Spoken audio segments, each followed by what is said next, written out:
Welcome back, guys. Those who have found me for the first time, strap up. No, I'm only joking. I'm Dave, founder of Founder Files Uncensored. And it's just a place, if you hadn't already clicked or read the bio or seen any of my ugly mug across the internet, where I, after a fairly successful corporate career, now find myself in the midst of trying to run businesses, grow businesses. It's out to the jury whether I'm fucking doing any well with that at the moment, and I'll leave you to decide. But I've just basically created this platform where I can try and create and curate, and firstly have some interesting conversations with people that have done similar things, starting a business, on the journey, been successful. And I'm quite pleased today, quite excited, because I've got a really special guest today that's without doubt scaled the ladder and worked for one of the, probably could even be one of the biggest brands on the planet, this one. So Andy, introduce yourself. Yeah, so I'm Andrew Mackintosh. I spent the last 10 years working for Amazon. Have been in retail. We were just saying I'm 41 now, so yeah, half my life. Yesterday I'll be able to say I'm the same. And yeah, like I say, last 10 years at Amazon, last 5 years leading the corporate business in Ireland, which was an experience, very cool. But earlier this year decided it was time for a change, and now have founded Cobalt Consulting, which helps businesses set their e-commerce strategy and also manage their LinkedIn business, which my business partner Sanjeev was at LinkedIn, and he leads that part of the business, which again feels like an untapped opportunity for a lot of companies. I mean, untapped's one thing, but there's some weight behind that CV, I think, for both of you. I think right now as well, we spoke off camera about the power of e-commerce. We've got an e-commerce division. We've kind of just had a new change of lead. So we've got an Amazon creator, but I mean, yeah, your role within Amazon, I mean, it's going to bring a ton of value to anyone looking to work with you. Yeah, I think so. I mean, I think, look, like lots of businesses are still trying to find out the e-commerce world. Yeah. You know, when I joined Amazon 10 years ago and you used to speak to companies, Amazon did things so differently. Yeah. And so lots of these big manufacturers would either not decide to ship to Amazon and go, that's not for us, too complicated, too much cost involved. Yep. Or, you know, work with Amazon and really find it difficult. And it's sort of sad that if I fast forward 10 years, a lot of the challenges that I heard 10 years ago, I still hear now. Really? Yeah, absolutely.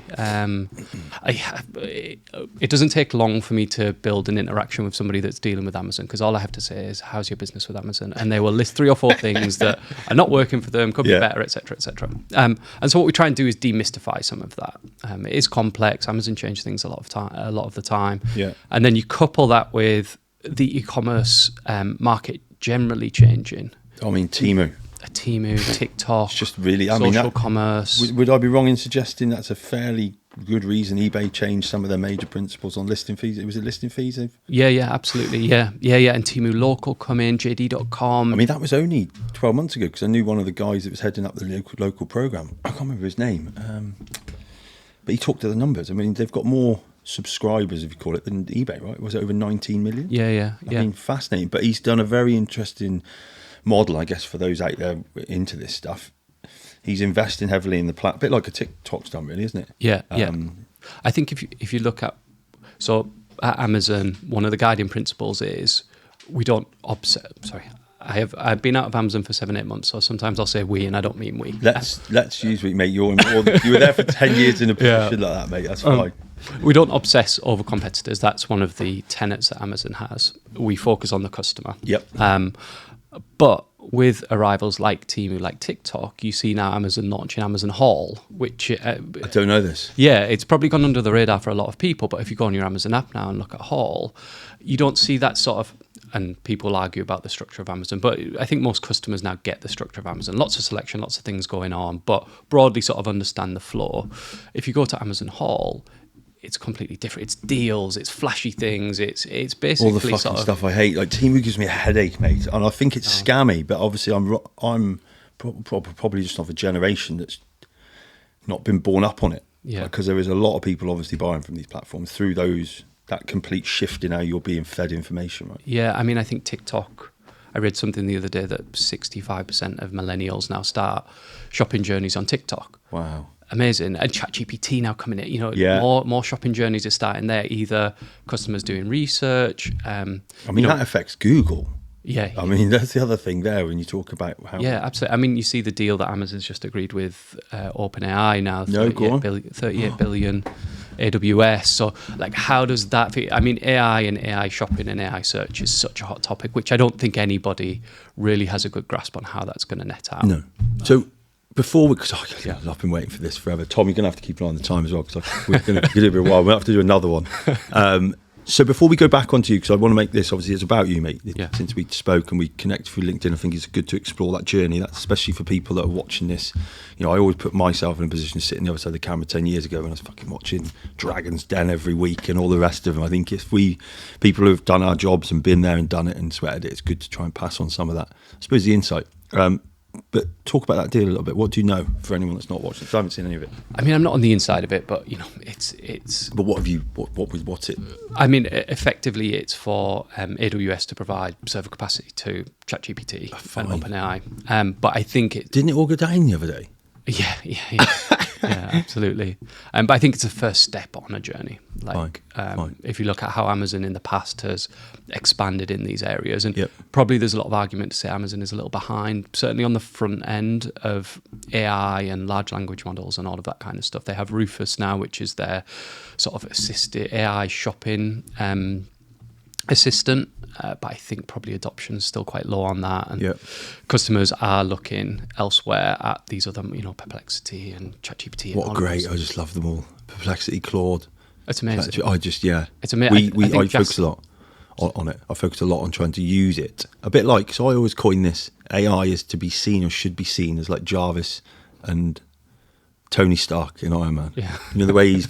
Yeah. Because you need to work with it in a different manner than Google. Yeah, and I think you need to learn it. Yeah, and you've got to always question it and challenge it, because it's not always right. You know, all this 100%. instead of just demonising, it's fucking shit. 'Cause I get people out, oh, it's terrible, it lies to you.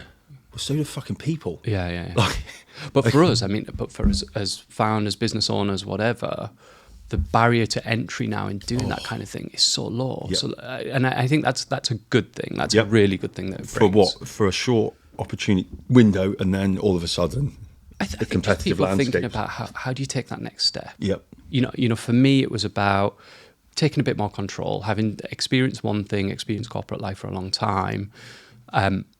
You know, over that time frame, there are a series of decisions that happen, and I had an amazing time at Amazon. I enjoyed 90% of it, which I think is normal for anything. And you know, High. Yeah, I mean, you know, I've gone back to Tesco and Homebase. Like, I've enjoyed all of those roles, but I got to a stage in my life where I was like, I feel like there are decisions that happen that are completely outside of my control that I don't necessarily agree with, and I think it's time for something fresh and something where I'm in control of this. And I spoke to somebody who'd set up another company, sold it for millions, and the way he put it, which sort of stuck with me, was, you know, how hard do you have to work for a pay rise? I'm like, well, you know, you put lots of effort in, you work late, maybe at the end of the year something comes. Toe the line. Yeah, maybe that comes. He said, I'll just go and sign a new client. Yeah. And I mean, admittedly, he was like, I know I'm being flippant, but that's the sort of mental model. And I completely got it. I want to echo that, because anyone watching this, that is that simple. It could be seen as flippant, but I'm kind of, let's not lean away from it being flippant. Let's lean away into it. It's that fucking simple. Yeah. Like, it's such a beautiful thing to give yourself power, but it's seen, you talked about the zero risk position. Yeah. You know, move into some risk, but the upsides, I mean, you know, we talked off camera how fulfilling it is, but let's not get there. So I want to go quickly. So where did life start? So I'm originally from Darlington, Yeah. in the northeast. Yeah, I mean, normal childhood, played Talk football. to me. What's normal? What did mum and dad do? So my mum was a nurse, and my dad worked in a factory. Yeah, in standard up north, that right? Yeah. Then like, loved football. Liverpool's my team. Played football all my life. Yeah. Good network of friends. I think, you know, as I came to the end of sort of my college time. So you did uni or not? I did uni. Yeah, I went to Essex. What did you do there? Sports science, really relevant. And then what was your first job? My first job was working in a factory in Darlington, in their customer service team, and then in their procurement team, which was amazing. It was like, you know, it was most of my friends that I played football with. So, yeah. I mean, the day-to-day laughs and piss-taking and all the rest of it was just You learn some good skills, the old customer service piece, right? That must still sit with you. Like I did telesales when I come out, and it's like when you're there dealing with problems, seeing stuff. I think that's always been an objective of mine when I knew I wanted to be here, was to layer up. So there's not a single bit of a business that I may create that I didn't understand or get. Yeah, I think for me it was it was about speaking to people, Yep. and I don't know if this is true or not, but my sense is that I'm more introvert. I don't know if my network, if the region or whatever, maybe there's just a slightly different approach where you're not as outgoing and brash about who you are. And that can lead to, I think, a bit of insularness. Yeah. I don't even know if that's a word. Yeah, but it is maybe now. Yeah. And so I think just being forced to be out there, but and having to connect with people. And actually now it's something I really enjoy. I love speaking to people. It's my favorite thing is to just, make a new connection, Yeah. learn something new about somebody. I think that's really To hold that point, this was literally, if anyone watching, LinkedIn message, was it? Yeah. Literally, I get fucking loads as well. Like normally the bullshit, normally from AI, Yeah. which just saying I mean, It wasn't. It wasn't. It was a sincere message. It was like, right, fancy a virtual call. Did we have a virtual? No. Yeah, we did. We did. Yeah. And then it was for me though. I'm about good communication. Take some decisive action, or decide what you're doing and move on. And it's probably been bang, bang, bang, and then sitting here. And you drove up today all from Hertfordshire. Yeah. For this. Yeah, absolutely. Because I mean, it's great to speak to people. Like I said, I love learning. That's my thing. Like I love learning new things. And I do have a risk appetite. So the decision to move out to Darlington to Essex, to me, was a complete risk. The thing that I heard about London, which I know Essex is not London, was be very careful there. Like walk around with your hands in your pockets. There's pickpockets everywhere, and make sure that. And there was like a fear about going to these places, which now I mean, now you actually have got to put your watch away, and you can't have your phone. So it's just got fucking really bad. Well, I haven't experienced that, but I think that's a thing that I've always been keen on, is experiencing new things. And so going back to Darlington, working in the factory, that opened up an opportunity to go to Milton Keynes. Yep. Work for Homebase, who we had a contract with at the time. Fine. What were you doing for them? So I worked in their big ticket kitchen bathrooms team, in their retail team. So go on, what was the day? Walk us through a day, on the kitchens team. Oh God. How old were you at this time? Early 20s? Mid-20s, yeah. Yeah. What was the date?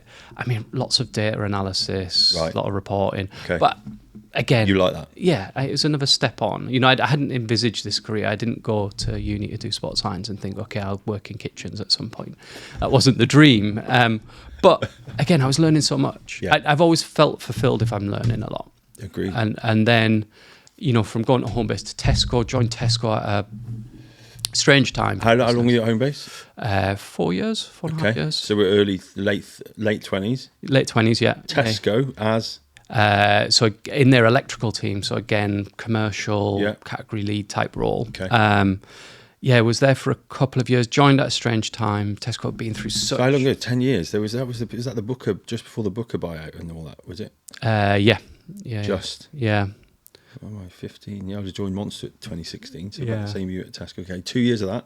2 years of that. And then a friend of mine who'd been at Homebase said, hey, what about Amazon? And that felt like a bet as well at the time. Yeah, because it was still...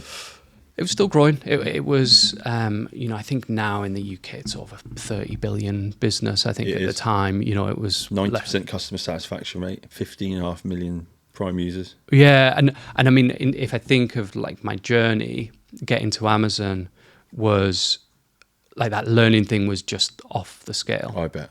It was just off the scale. Everything that I knew about retail became almost redundant. Not everything, but like a lot of things. And what Amazon were quite keen on was trying to bring people's unique perspectives and try not to lose that, which actually I think probably they didn't do a good enough job at emphasizing at the point, because obviously what you want to do when you join a new company is have a win, add value. Get under the table, start to feel a bit at home. Exactly, and feel like you fit in and you understand the language, because the language is different. I mean, it's especially English. at that time. Remember, culturally, Amazon probably has changed the shift on what corporate culture looked like, I believe. Would that be a fair analysis? Yeah, I mean, I just think...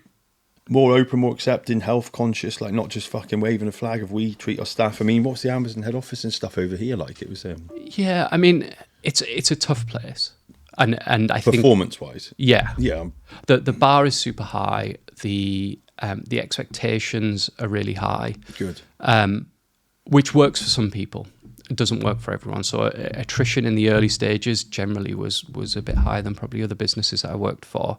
But I love that. Like I leaned into all of that. And I don't think you can do it any other way. Like, and just this, not to interrupt, because we'll just put a stop in that. We can carry on the story, but to take on a good point is, we used to do a lot when I was a Monster with Mercedes, Toto Wolff. When COVID come, we had that Jock Willenich, one of the ex-Navy SEALs guys, come on.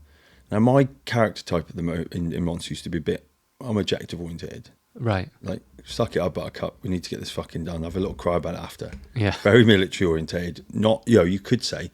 But when you start to study some of the things and organisations and institutions that break the mould, they're all leaning heavily into that behaviour. Yeah. And I feel at a time, this is my personal opinion, is this probably take this thing with these attitudes, unapologetic for it. Yeah. So I think we've lent too far on a macro scale, just my opinion. Yeah. On casting light on it, or you're being very humble about operating in a fucking high performance environment, which I would challenge, which I am doing. I think there's nothing but like a lot of respect should be shown for that. If you're not up for it, good, go somewhere else then. Yeah. But we shouldn't be talking down, I think, high performance. I think we should be go back to talking them up, and it should be a thing we should aspire to be. Yeah. You'd have been great at Amazon. Yeah, they would have loved you. Yeah, yes. I don't know, mate. Because if I go back to what I was like then, it was fucking worse than this. I always think about how my boss, fucking hell, he was so patient with me. Right. I was just like a missile flying around. He used to let me just go off, and he'd be like, "You finished?" I'll be like, "What? I got it wrong." And he'd be like, "Yep, you're gonna shut up." I'll be like, "Oh," and then he'd just tell me. So patient. So no, that's probably my point, because I think it's quite easy for us to sit and talk down about being where you were. But please carry on. But I do think that there was a thing. Amazon that was, I think it was literally in the training, was like, at some point you're going to hit a wall here. And I think that comes from you're trying to take on all this new information, technical information, but also behavioural stuff. It was changing the landscape of retail. Exactly. So I remember being at Tesco, we used to often have conversations about... I mean, you've gone from there, one of the fastest selling retailers in FMCG, to then this new beast, which has just overtook everything. Yeah. But I remember being at Tesco, and we would often talk about, how does Amazon do that thing? Whatever it was, how do they price that way? How do they have so much selection? Whatever it was, how do they deliver so quickly, even back then? And so all of that was sort of spinning around. And then suddenly you join the business and you peek behind the curtain and you go, wow, that's how they do it. That's how they do it. And it's, I mean, it sounds simple, but, obviously it's been built up over a period of time. Having a strong ethos about who an Amazon employee is, and with the leadership principles, which I'm sure you've heard about. And it's simple stuff like obsess over customer, have bias for action, dive deep, deliver results, earn trust with people. You see, even though I've been out of Amazon, I could probably go through all of them. Anyone talking about core values, fuck off with courage, integrity, and all that willy wash stuff that I keep hearing business owners do. Because this is, you think of, if you just play this back, in fact, Tom, when he cuts it, will this be a good reel? Those sorts of things have got a degree of clarity, but specificity tied together. Yeah. They're very, very linked to the end thing, which drives performance, which is the customer. Yeah. And as someone, as a brand, and as we've managed it, the faceless business that fucking refunds the customer immediately, and then penalises you when you don't put the label on properly, or got something inappropriate found, you then think is the exact reason why we go there, to sell to the customer, because you get it right. Yeah. The growth's incredible on it. Yeah. He's a genius. Absolutely. And I think the other thing is, so you can set those principles out. Yep. I've been at companies that have had, tenets and Once a year, you'd have to try and remember what those things were. You go, okay, I meant to work collaboratively. Did I do that this year? You look at, you're scrambling around to figure out what are the tenets that I was meant to have done for the past 12 months. At Amazon, it's lived and breathed every day. Yeah. People will talk about them openly. They're weaponized sometimes, which, good. Good and bad. If somebody doesn't feel like, you're doing something in a way that they expect, they might say, well, look, I don't think you're showing much bias for action right now. And that really hurts. Like, that does feel like you're not doing a good job, because that's the job that you do. But then and this is an interesting optic, like, I can't make you feel a certain, or I've took this one, you won't make me feel a certain way. I took that decision. I can choose to interpret what you're saying based on my own bar values, behaviour. And I think when you can spin it, you go, am I being told the truth? Yeah. Is it up to where it needs to be? It's fucking good that I'm bothered, because it shows I'm actually caring. Yeah. And I think there's a thing we used to play. So we used to call it get shit done. Coke used to hate it. They wouldn't even put it on the conference because obviously a swear word in. They'd be like, pff. By the end of it, 7 years on, mate, Coke were trying to be Monster. 40% of the business was energy drinks. Started from zero base. Right. So it's quite interesting where you hear these things where you're talking about weaponising behaviours. Monster was similar. Yeah. I'm not sure it was weaponised because have you done much on colours, Myers-Briggs, Insights? Yeah. So we did a whole commercial leadership team piece. And it's quite clever, this. And this is when I knew my time at Monster was probably done. So it eventually needed to be more Coke-ified. Sitting in the Coke business, it's a monster of a business. That has a different perspective because it sits on it's very influenced on the shell, the price, ECG, CSR, to all those things. And you understand it goes from just about selling bottles to just how it's behaving. Yeah. Which then I sit, that's probably where I fuck off. I'm like... Too much. Just too much. Because I think you can ruin the principles of the business, but then can you? Because it still hasn't. But then we went through a spell where they did the colours, Insights, Myers-Briggs on everyone. Right. You know, all the leadership team were about 96% red. Right. Objected to it. But you're like, it's been those people that have just fucking picked it up, Yeah. smashed through the walls, took the brand to where it needed to be in such a fast time. Yeah. But then you were getting to a place where luckily its growth meant that the Coke system, it didn't break the relationships, but they were certainly fractured. You've got two opposing cultures. Us lot walking around covered in tattoos, wearing snapbacks, polo shirts, fucking not really giving a toss. You know, I think at the time Conor McGregor threw that fucking wheelie bin, that trolley. Do you remember that through the bus? Yeah. Tesco rung up and talked about, when was it going to get delisted? Is it fuck? You know, those things in a corporate world where that conversation would have lent, they cause strain. Yeah. But yeah, it was just interesting to see how you need to shift and need to probably focus hard on those. Yeah, and I think everything's a balance, right? Like my experience at Amazon was you had a real mix of very high intellect people, but with that attitude of get shit done. Yeah. And actually the more senior people were at Amazon, there was more of that attitude. Nice. Which drives a team on, and is in those early years of being there where Amazon was in such growth, that was really exciting for me. Really enjoyed it. You had the technical thing, which really sort of always piques my interest of how do systems work, how do you do all these things that you do, and that was ever evolving, different technical teams constantly updating how systems worked and etc., with the behavioral stuff which just resonated with me. So you've been there, so you're there what, 31? I would have started 30, about 30. 10 years. So walk us through what roles did you do to end up topping out? Yeah, so I started in the in-stock team in consumer electronics. Fine. Which was real supply chain. And to be honest, supply chain's been a bit of a theme through my career. Yeah.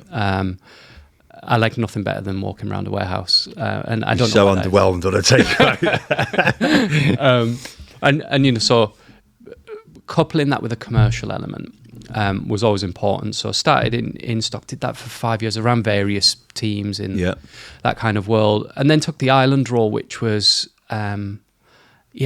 just a complete step change again. Was I probably stayed in that retail world a bit too long. Fine. Looking back. What would you say the big differences are between Amazon UK and Amazon Ireland?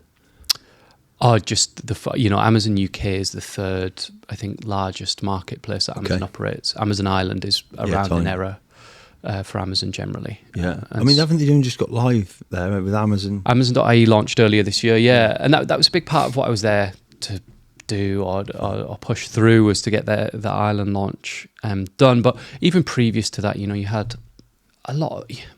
Ireland is a small country, but Amazon is important in Ireland.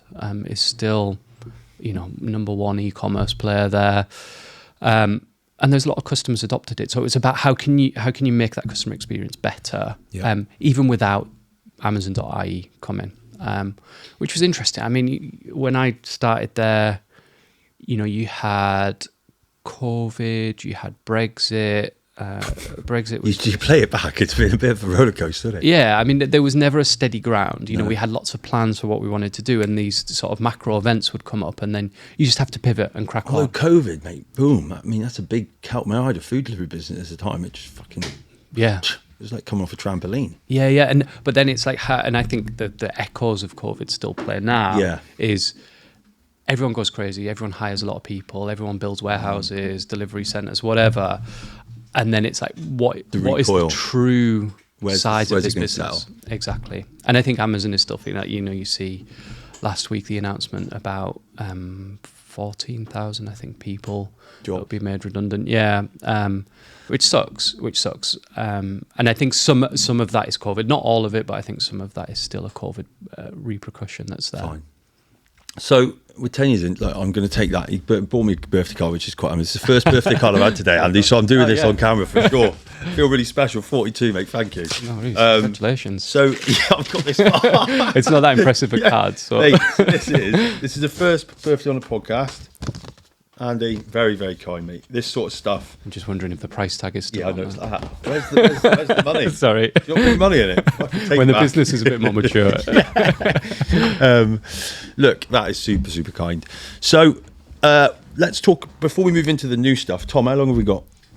Mint. So before we move into the new stuff, what would you take away give me 3 highlights of that corporate career from home-based to Amazon? God, that's hard.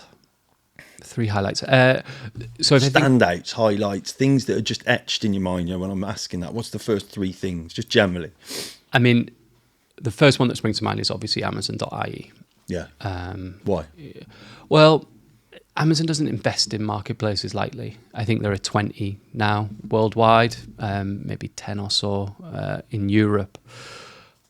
And honestly, everyone wants one. Everyone wants Amazon whatever. Yep.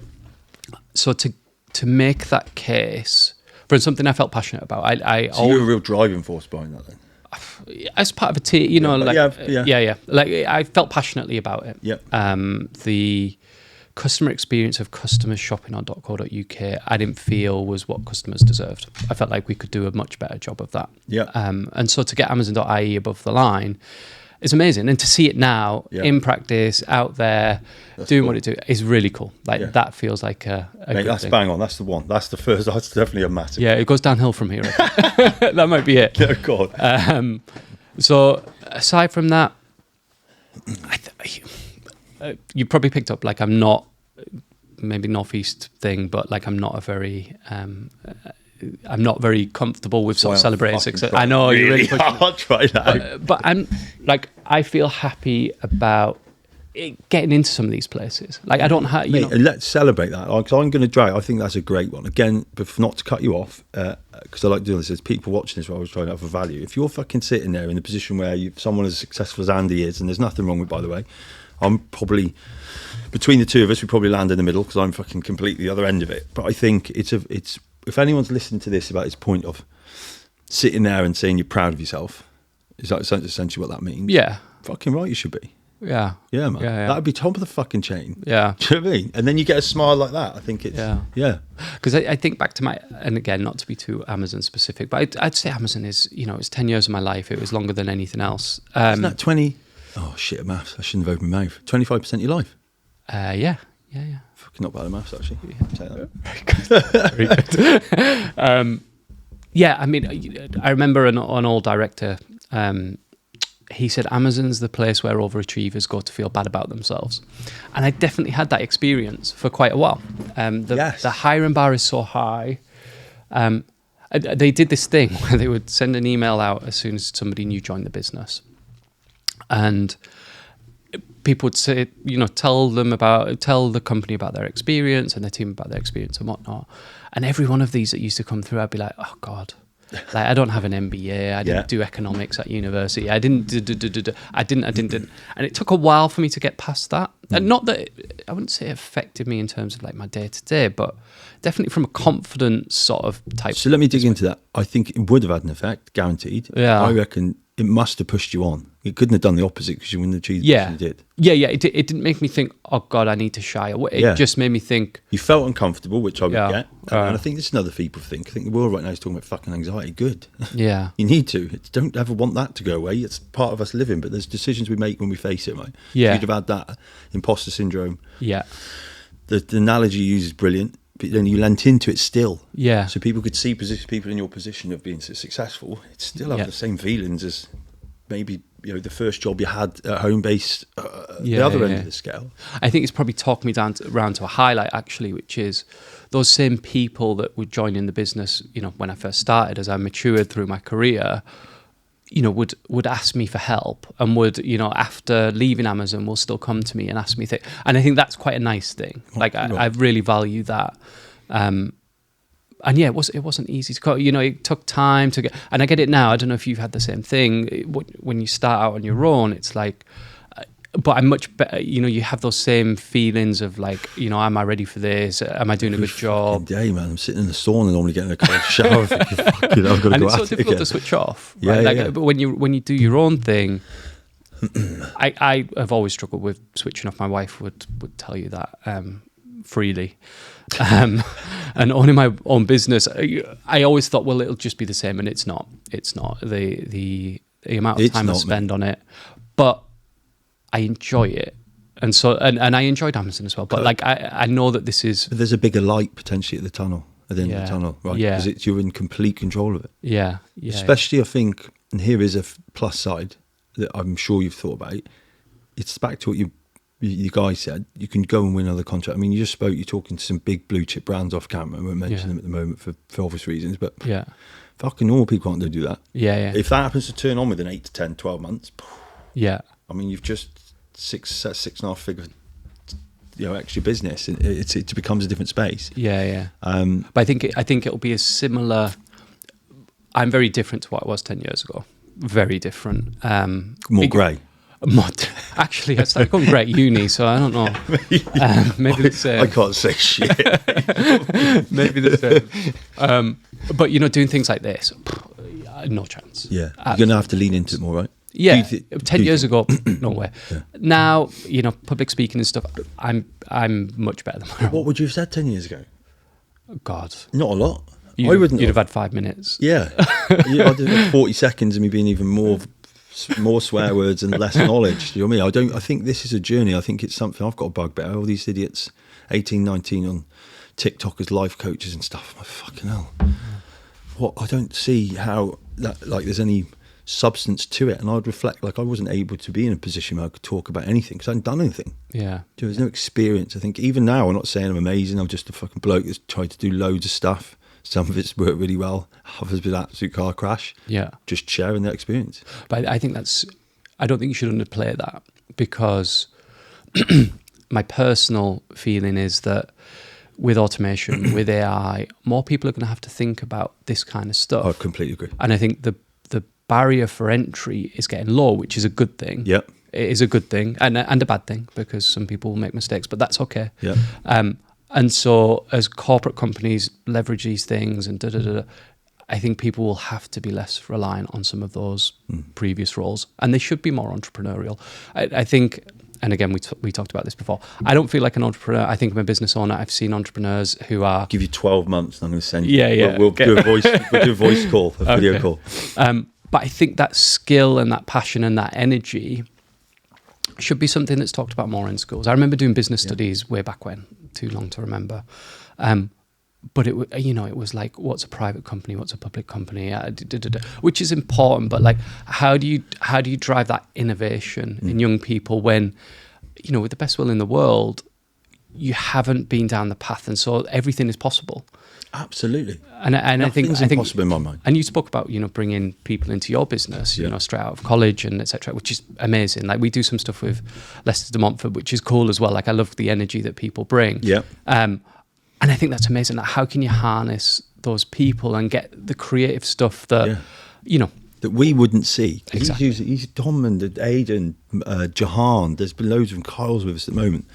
You talked about the shopper on TikTok. Yeah. They're coming through there to start shopping. Yeah. The difference between a Temu view and eBay and Amazon. I'm like, straight on Amazon. Fuck, that thing's just, I think I'm in an arcade. Like, it's that busy. Yeah. So I completely agree. Yeah. So how you harness that, and then your role, and I guess my role in the future will be to make these people feel confident that they can do these things. How do you think we do that? Because I know how I'm very clear on doing it. I've thought long and hard about this, but I've had 2 years doing this program. Yeah, well, I think you're already doing it, right? Like, bringing people out of those, giving them your time. And a safe space to fail. Exactly. That's all I do. I sit on the skills advisory panel because apparently I'm neurodivergent, which is probably evident. Fucking not into labels, but it's probably a thing. Yeah. And we sat there because the college, Shrewsbury College, are really, really good. I think they're the second biggest in the country. 10,000 students, 3 campuses have come together. I'm fucking sitting there talking about what the college can do to integrate, and I'm like, I'm not sure you really can. You're talking about young adults, 16 to 18, and you've got some idiot from the council. And I was like, I'm pretty black and white. I was like, I fucking won't give you a job. Like your dinosaur. You're obviously shite at what you do, and he's challenging the college to make them more ready for the workplace. I'm like, you can't get more ready. If you think about when I come out of school, or we would have left school, similar time, I think they're more prepared, or we're more understanding. They've got more access to technology, the opportunity, and the barrier entry to get to starting something yourself. I mean, listen, if we go to our parents, you would learn from if we finished school, you were stuck in your working class. Yeah. Unless you found knowledge, and the only way you found knowledge was go to the library. No one's going to the library. Yeah. Because dad's down a coal mine in a factory, mum's doing something else, and pubs where everyone does, and marriage is seen as a sacred thing. Yeah. So I think the younger generation have got the opportunity. It's just we're not giving them a safe space to fail. Yeah. And I think the more you do things like this, the more that you are out there showing your journey, showing the experience that you've had, I think that again is inspirational. It will influence people. With my own kids, my daughter is 7, my son's 4. Nice. One thing I'm really I don't know what the workplace will look like when they are getting into the workplace. I have no idea. And anybody that says that they know what AI will do, and it's all just educated guesses. Some more educated than others. Yeah. For me, it's how can you control your own destiny? And one thing that I'm really passionate about with my own children is like taking ownership of that. Is not, when they say, well, when I'm older, I want this job. It's like, well, how like, but also like, why a job? Why why don't you do your own thing? Why don't you make your own money? And don't get me wrong, 7 and 4, most of our conversations are about Bluey or whatever. So some of this stuff lands, I'm sure, like 90% doesn't.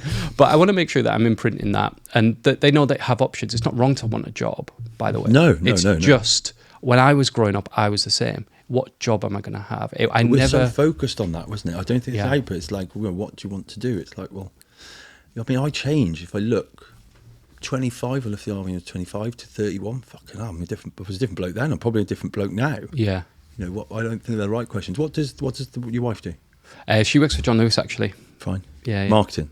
No, she's a category lead in one of the Nice. teams. Yeah. So look, they're bound to be. I think that subconscious environment children sit within is more powerful than people understand. Yeah. It's probably less about what you're saying. And Yeah. They're just They should watching, definitely like- listen to my wife more than they listen to me. She's amazing. Super smart. I like that. that.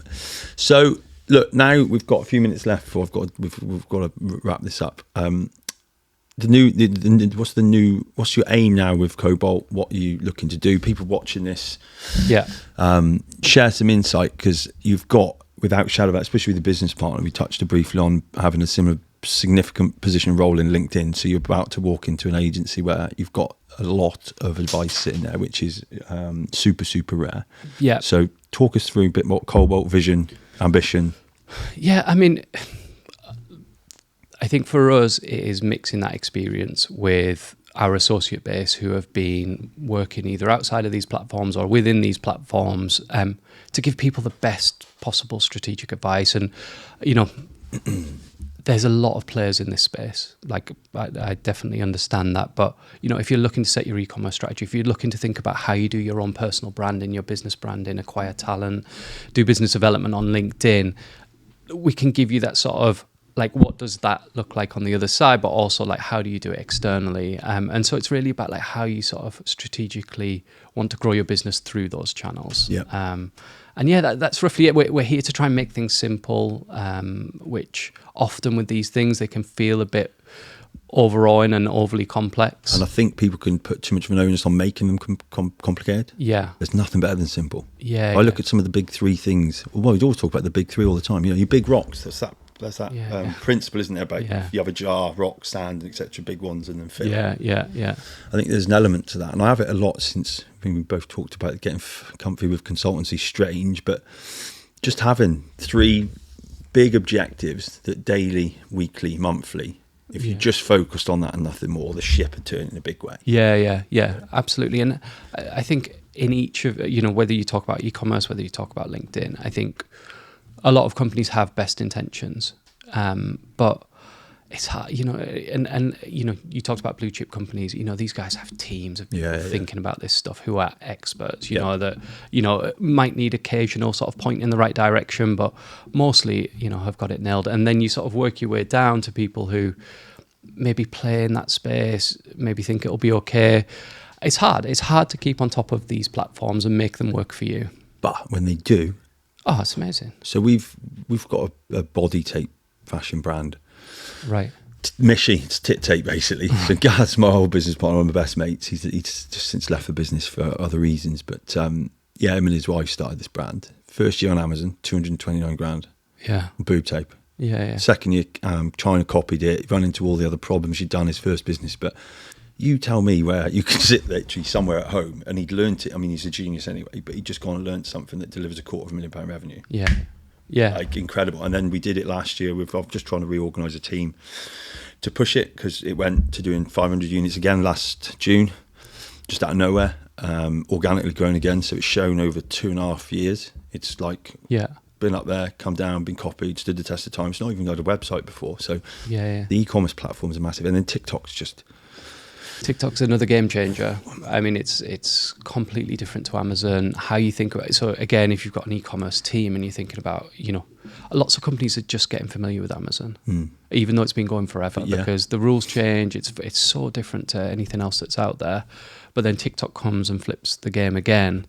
And you have to relearn. And, we're fortunate at Cobalt. We have a couple of guys who are like ex-TikTok and understand that world really well. And so we're able to give advice. But for me as well, having not been part of that company, the learning experience there has been amazing. Super insightful.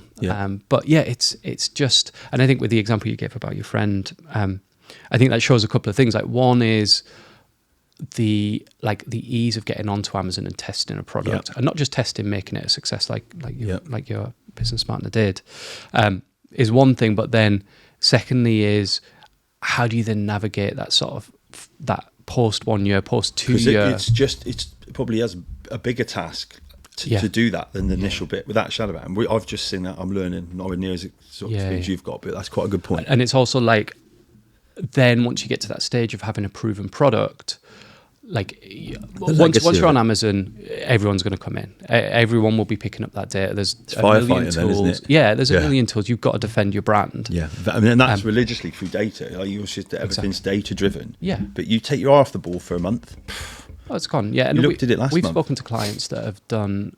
Sorry, no, go on. Off, but we've spoken to clients who have done that, who have taken their eye off the ball, and then they end up a year, 2 years down the path, and their sales are backwards. Amazon's not profitable to work with, and they blame the platform.